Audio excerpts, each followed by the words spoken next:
하나님, 오늘도 이렇게 부족하고 연약하지만 하나님 앞에 나아갈 수 있게 하시니 감사합니다. 우리 마음 가운데 예수님의 마음을 주옵소서. 예수님의 사랑을 주옵소서. 우리가 예수님의 사랑 안에서 사랑하며 이 세상 살아가기 원합니다. 주님 이끌어 주시옵소서. 감사하고 우리 주 예수 그리스도의 이름으로 기도합니다. 아멘. 오늘 말씀 보겠습니다. 어제 이어서요. 사사기 20장 12절에서 28절까지 보겠습니다. 우리 함께 읽겠습니다. 이스라엘 지파들이 베냐민 온 지파에 사람들을 보내어 두루 다니며 이르기를 너희 중에서 생긴 이 악행이 어찌 됨이냐. 그런즉 이제 기브하 사람들 곧 그 불량배들을 우리에게 넘겨주어서 우리가 그들을 죽여 이스라엘 중에서 악을 제거하여 버리게 하라 하나 베냐민 자손이 그들의 형제 이스라엘 자손의 말을 듣지 아니하고 도리어 성읍들로부터 기브하에 모이고 나가서 이스라엘 자손과 싸우고자 하니라. 그때의 성읍들로부터 나온 베냐민 자손의 수는 칼을 빼는 자가 모두 2만 6천 명이요 그의 기브와 주민 중 택한 자가 700명인데 이 모든 백성 중에서 택한 700명은 다 왼손잡이라 물매로 돌을 던지면 조금도 틀림이 없는 자들이라. 베냐민 자손의 이스라엘 사람으로서 칼을 빼는 자의 수는 40만 명이니 다 전사라. 이스라엘 자손이 일어나 베델에 올라가서 여호와께 여쭈어 이르되 우리 중에 누가 먼저 올라가서 베냐민 자손과 싸우리까 하니 여호와께서 말씀하시되 유다가 먼저 갈지니라 하시니라. 이스라엘 자손이 아침에 일어나 기비아를 대하여 진을 치니라. 이스라엘 사람이 나가 베냐민과 싸우려고 전열을 갖추고 기브아에서 그들과 싸우고자 하며 베냐민 자손이 기브아에서 나와서 당일에 이스라엘 사람 2만 2천 명을 땅에 엎드려 드렸으나 이스라엘 사람들이 스스로 용기를 내어 첫날 전열을 갖추었던 곳에서 다시 전열을 갖추니라. 이스라엘 자손이 올라가 여호와 앞에서 저물도록 울며 여호와께 여쭈어 이르되 내가 다시 나아가서 내 형제 베냐민 자손과 싸우리까 하니 여호와께서 말씀하시되 올라가서 치라 하시니라.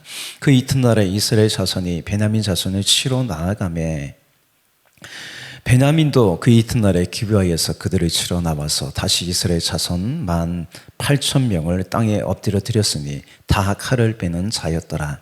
이에 온 이스라엘 자손 모든 백성이 올라가 베델에 이르러 울며 거기서 여호와 앞에 앉아서 그날이 저물도록 금식하고 번제와 화목제를 여호와 앞에 드리고 이스라엘 자손이 여호와께 물으니라. 그때에는 하나님의 언약궤가 거기 있고 아론의 손자인 엘레아살의 아들 비느하스가 그 앞에 모시고 섰더라.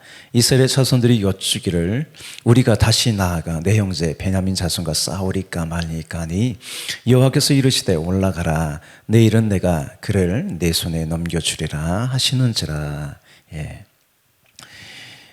사사기의 마지막에 나오는 사건은요, 이 땅과 관계없는 어느 외계 행성의 이야기가 아니에요. 또 과거의 사건만이 아닙니다. 바로 이 땅, 지금 현재 벌어지는 비극이죠. 하나님을 떠난 결과가 너무 비참하죠.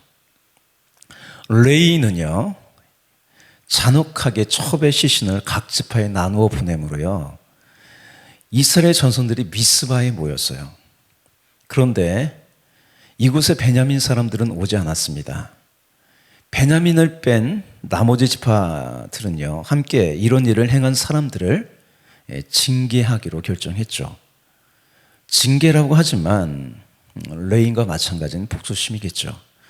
먼저 그들은요, 베냐민 지파에 사람을 보내서 이렇게 요청을 했어요. 13절을 볼까요? 그런즉 이제 기브아 사람들 곧 그 불량대들을 우리에게 넘겨주어서 우리가 그들을 죽여 이스라엘 중에서 악을 제거하여 버리게 하라 하나 베냐민 자손이 그들의 형제 이스라엘 자손의 말을 듣지 아니하고. 왜 베냐민 지파는 11지파의 말을 듣지 않았을까요? 왜 그랬을까요?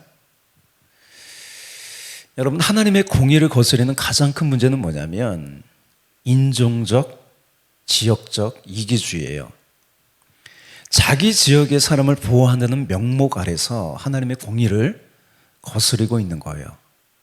여러분, 팔이 안으로 굽는다는 말과 같이 범죄한 사람들이 옳든 그르든 내 지역 사람이라는 거예요. 내 사람이라는 거예요. 함께 힘을 모아 가나안 정복에 함께했던 이 각 지파가 하나님을 멀리하면서 어느샌가요? 이 지역 이기주의가 싹을 트기 시작한 거예요. 서로가 협력해서 선을 이루는 사람들이 아니라 서로 비교하고 경쟁하는 사람들이 된 거예요. 그래서 다른 지파를 이제 함부로 대하고, 그것이 이제 그 기브에서 있었던 일이죠. 그 결과 이런 비극을 초래했다는 거예요. 이런 지역적 인종적 이기주의는요, 뭐냐면 타락한 인간의 본성이에요. 여러분, 초등학교 학생들이 왕따를 시키잖아요. 굉장한 폭력입니다. 그거는 한 사람, 그 한 사람의 사람을 그냥 매몰시키는 거예요.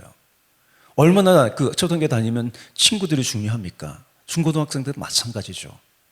왕따를 시키잖아요. 또 다 큰 어른이 되어서도요, 회사에서 이런 일들이 벌어지죠. 그죠? 한 사람을 매몰시키기 위해서 집단적으로 그 사람을 따돌림하는 거죠. 이 지역 민족 우월주의가 어떻게 됐습니까? 유대인 학살로 이어졌죠. 그죠? 또 그런 것도 있어요. 원래 올림픽이라는 게요, 개인 스포츠 경기거든요. 근데 그게 상업적으로 발전해서 어떻게 됐어요? 나라별로요, 어느 나라가 메달을 많이 땄까, 그렇게 나라별 메달 경쟁이 된 거죠. 오늘날 상업 스포츠는요, 다 그래요. 모두 지역 연고를 가진 팀들의 대결이에요. 그래서 열기가 뜨거운 거예요.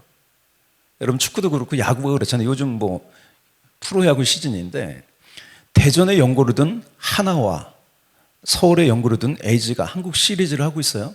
미국 메이저리그도 마찬가지죠. 또 특정 지역은요, 왜 모든 투표를 하면 어떤 후보가 나오든 상관없이 왜 특정 정당이 몰표를 주는 걸까요? 여러분, 그 바울이 고린도 교회에 문제가 많았는데 제일 먼저 언급하는 게 이 파당의 문제예요. 파당의 문제. 공의하고 상관이 없어요. 내 사람, 내 지역 사람, 내 인종, 내 민족, 이게 하나님의 공의보다 더 위에 있는 거예요. 베냐민 사람들은요, 이렇게 자신의 지역 사람의 죄악을 인정하지 않고요, 오히려 이스라엘 나머지 지파들과 싸우려고 군사를 모았어요. 그 군사의 수가 26,700명이에요. 그 중에 700명은요, 기브아 주민들이 전쟁을 잘하나 봐요. 싸움을 잘하나 봐요. 물매로 돌을 던지면 정확히 맞춘다고 그래요. 베냐민 지파는요, 이들의 능력을 좀 믿었던 것 같아요. 그래서 싸우려고 하는 거죠. 반면에 이스라엘 지파는요, 그 11지파는 이렇게 연합을 했는데 10절과 같이 보면, 앞절 보면 10절이 있는데, 차출을 하는데 한 10분의 1 정도를 차출을 한 거죠. 그래서 모인 사람이 40만 명이에요. 뭐 40만 명이 다 싸움에 나갈 필요가 없다고 생각하여서 이제 하나님께 누가 먼저 나가서 싸울지 기도했어요. 근데 이게 비극이에요. 기도가 좀 우리 사사기 처음하고 좀 달라졌어요.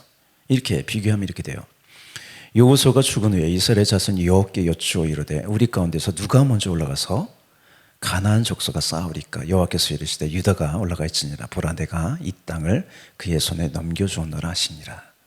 이런 기도를 했는데 어떻게 바뀌었어요?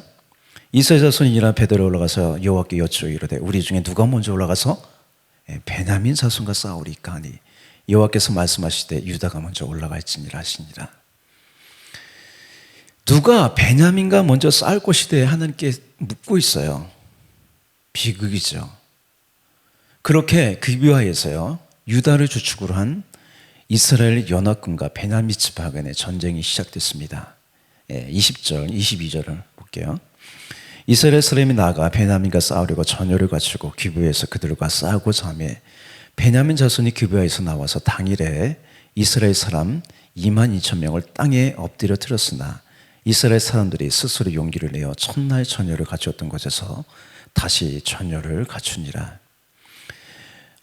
이렇게 이스라엘 연합군이요, 하나님께 묻고 전쟁에 나갔는데도 패했어요. 22,000명이나 죽었어요.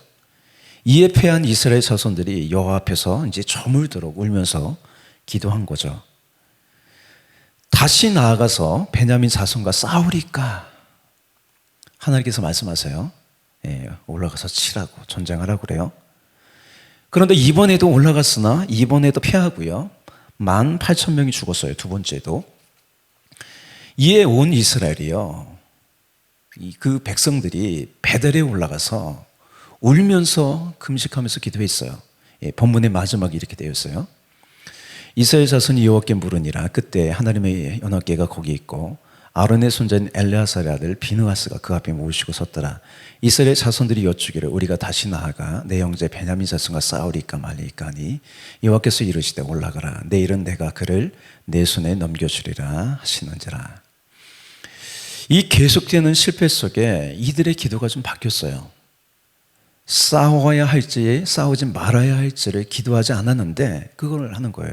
아마 처음부터 승리했으면요, 베냐민 자손은요 그냥 없어졌을 거예요. 이걸 어떻게 우리가 알 수 있냐면 세 번째 만에 이스라엘 연합군 이제 베냐민을 이겨요. 몇백 명밖에 안 남았어요. 그런데 그들의 마음 가운데 이스라엘 자손들은 이것만은 안 된다고 명맥을 유지하게 해줘요. 베냐민 소바에 대한 측은한 마음이 생겼어요. 여러분, 계속되는 실패 속에 또 문제가 바로 해결되지 않은 상황 속에서 우리는 생각을 하게 돼요. 이스라엘 자손들은요, 하나님의 마음이 어떤지를 생각하지 않았던 것 같아요. 하나님께서 이 전쟁을 기뻐하실까요? 말하자면 뭐예요? 자녀끼리 싸우는 것이잖아요. 자녀끼리 싸우는데 좋아할 부모가 누가 있겠습니까? 형제끼리 싸우고 자매끼리 싸우면 마음이 아프죠. 이렇게 이스라엘은요, 하나님 마음에서 멀어진 거예요. 여러분, 하나님이 나를 사랑하시듯 똑같이 다른 사람도 사랑하십니다. 우리는 무엇이 옳고 그름을 떠나 중요한 것은 뭐냐면 하나님의 마음이에요. 우리가 기도하면 하나님의 마음을 주십니다. 부모의 마음과 같이 하나님은요, 모든 사람이 서로 용서하고 용납하며 사랑하며 살기를 원하십니다. 옳고 그름을 떠나서 그 마음 갖기를 원하세요. 우리 로마서 5장 5절 볼까? 함께 읽을게요. 소망이 우리를 부끄럽게 하지 아니함은 우리에게 주신 성령으로 말미암아 하나님의 사랑이 우리 마음에 부은 바 됨이니. 우리가 기도할 때 이 하나님의 사랑의 마음을 부어주십니다. 나를 향한 하나님의 마음이 무엇인지 우리로 알게 하세요. 성령께서 그렇게 하십니다.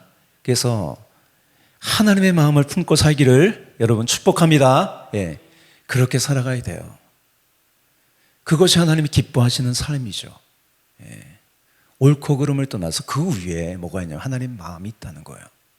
그 마음으로 살아가시기를 축복합니다. 아멘. 우리 기도하겠습니다. 사랑과 은혜가 풍성하신 주님, 옳고 그름을 떠나 우리를 향한, 다른 사람을 향한 하나님의 마음이 있습니다. 주님, 그 마음을 헤아려 그 마음을 품고 아버지, 우리가 행동하고 말하는 우리가 되어주고 납니다. 주님, 우리 마음 가운데 하나님의 마음을 부어 주시옵소서. 늘 하나님의 마음을 품고 살아가는 우리가 되게 하여 주시옵소서. 그래서 하나님의 마음을 기쁘게 하는, 기쁘시게 하는 인생이 되게 하여 주시옵소서. 감사하고 찬양하며 우리 주 예수 그리스도의 이름으로 기도합니다. 아멘.